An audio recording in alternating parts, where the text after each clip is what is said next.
Hello students, welcome to the channel Vedantu NCERT solutions. मैं हूं आपकी मास्टर टीचर कनिका और एक ऐसा प्लेटफॉर्म है जहां हम सॉल्व करते हैं एनसीईआरटी बैक एक्सरसाइज सॉल्यूशंस। आज हम सॉल्व कर रहे हैं चैप्टर नंबर 9 आपकी क्लास 12 बायोलॉजी बुक का, जिसका नाम है biotechnology principles and processes. Right, तो ये चैप्टर नंबर 9 बहुत ही इंपॉर्टेंट यूनिट और बहुत ही इंपॉर्टेंट चैप्टर है आपकी सिलेबस क्लास 12 का। क्वेश्चन नंबर 8 आपके सामने स्क्रीन के ऊपर है।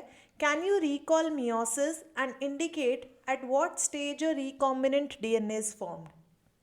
तो बच्चों में बताना है कि रिकॉम्बिनेंट डीएनए जो है मियोसिस की कौन सी स्टेज पर बनता है। तो बच्चों सबसे पहले याद करो कि रिकॉम्बिनेंट डीएनए क्या होता है। रिकॉम्बिनेंट डीएनए बनता है क्रॉसिंग ओवर से। राइट, क्रॉसिंग ओवर एक ऐसा प्रोसेस है, राइट, जो कि मियोसिस 1 के प्रोफेज 1 में पेचिटिन स्टेज पे होता है। और क्रॉसिंग ओवर का लिटरल मीनिंग क्या है कि जैसे ये दो होमोलोगस क्रोमोसोम्स हैं, लेट्स अज्यूम ये दो होमोलोगस क्रोमोसोम्स हैं, right.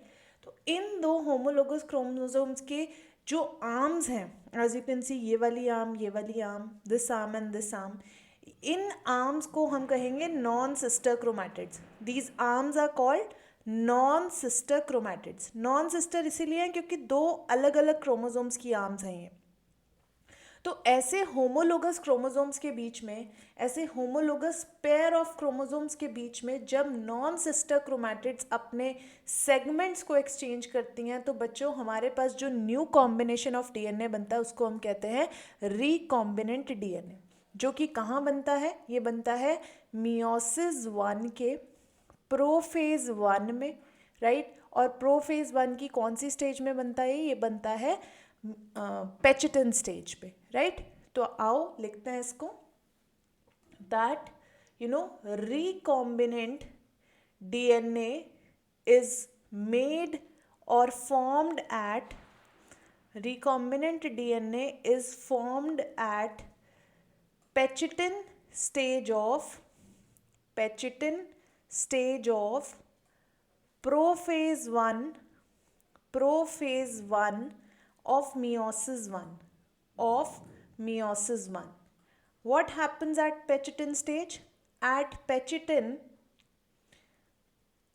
stage, the exchange of segments between non-sister chromatids, the exchange of segments between non-sister chromatids of homologous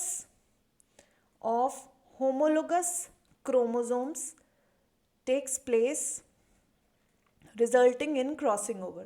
Homologous chromosomes takes place resulting in crossing over.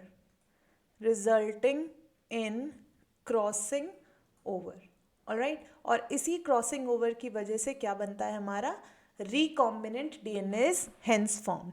So I hope बच्चों आपको ये solution समझ में आया है, because अगर आपने 11th class में, राइट, 11th क्लास में अपना मियोसिस का टॉपिक अच्छे से पढ़ा है तो ईजिली आप समझ गए होंगे कि रिकॉम्बिनेंट डीएनए क्रॉसिंग ओवर के कारण फॉर्म होता है। सो आई होप ये सोल्यूशन आपको क्लियर हुआ। If it is so, hit the like button, share this session with your friends and remain subscribed to channel Vedantu NCERT Solutions.